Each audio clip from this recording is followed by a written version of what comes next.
আমার নাম ববিতা গরামি। আমি ব্রেস্ট ক্যান্সারে অসুস্থ, অনেকদিন যাবৎ ভুগতে আছি।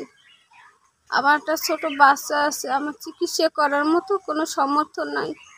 আমি আরও একবার পোস্টে দিয়েছিলাম, কেউ আমার সহযোগিতার হাত বাড়াই দেয় নাই। যদি সবাই যদি পারেন আমার বাচ্চার মুখের দিকে চাইয়া আমার একটু আর্থিক সহযোগিতা করেন, যাতে আমি মাইদের দ্বারা কিছুটা দিন বাঁচতে পারি। আমার বাবা স্ট্রোক করা, আমার যে কেউ চিকিৎসা করাবে এমন কেউ নাই। আমার স্বামী আমার খোঁজ খবর নেয় না। আপনারা যদি পারেন সবার কাছে আদর করি, আমার আর কিছুটা দিন আপনারাও সাহায্য সহযোগিতা করে একটু বাঁচাইয়ে রাখেন মাইকের দ্বারা। দর্শক, বলছিলাম বরিশাল জেলার উজিরপুর উপজেলার উজিরপুর পৌরসভার 1 নম্বর ওয়ার্ডের হতদরিদ্র অসহায় বিমল চন্দ্র ঘরামির মেয়ে ববিতা ঘরামির কথা। এই যে আপনারা দেখতে পাচ্ছেন ববিতা ঘরামি, তিনি 2021 সাল থেকে ব্রেস্ট ক্যান্সারে আক্রান্ত। তার অপারেশন করা হয়েছে, কেমো দেওয়া হয়েছে, কিন্তু কোনোটাতেই সে ভালো হচ্ছে না। তার এখন আবার সেই ব্রেস্ট ক্যান্সারে আক্রান্ত জায়গায় পচন ধরেছে। তার অস্মিতা বিশ্বাস নামে 8 বছরের একটি কন্যা সন্তান রয়েছে। তার শ্বশুরবাড়ি বরিশালের উজিরপুর উপজেলার জল্লা ইউনিয়নের ভাউধর গ্রামে। জনৈক অমৃত বিশ্বাস তার হাজবেন্ড।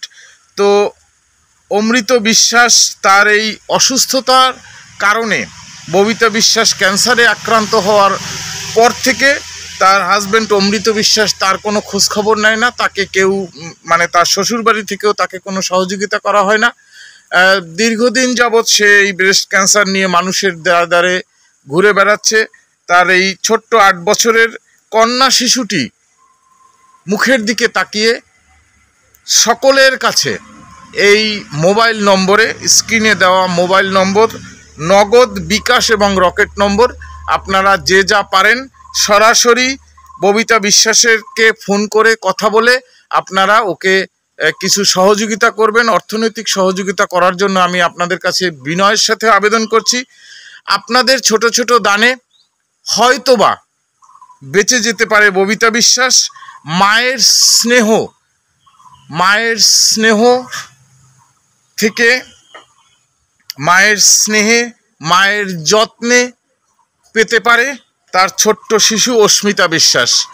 সকলের কাছে বিনয়ের সাথে আবেদন করি, যে যেখান থেকে, দেশে বিদেশে, স্বদেশে প্রবাসে, যে যেখান থেকে আছেন ভিডিওটি দেখে এই ব্রেস্ট ক্যান্সারে আক্রান্ত ববিতা ঘরামিকে তার নিজের মোবাইল নম্বর এবং বিকাশ, নগদ, রকেট নম্বর, এই যে নাম্বারটি আপনারা দেখতে পাচ্ছেন, এই নম্বরে আপনারা ফোন করে তার সাথে কথা বলে আপনারা তাকে অনুগ্রহ করে অর্থনৈতিক সহযোগিতা করুন, যে সহযোগিতায় ববিতা বিশ্বাস বেঁচে থাকতে পারে তার পরিবারের কাছে। ধন্যবাদ সকলকে।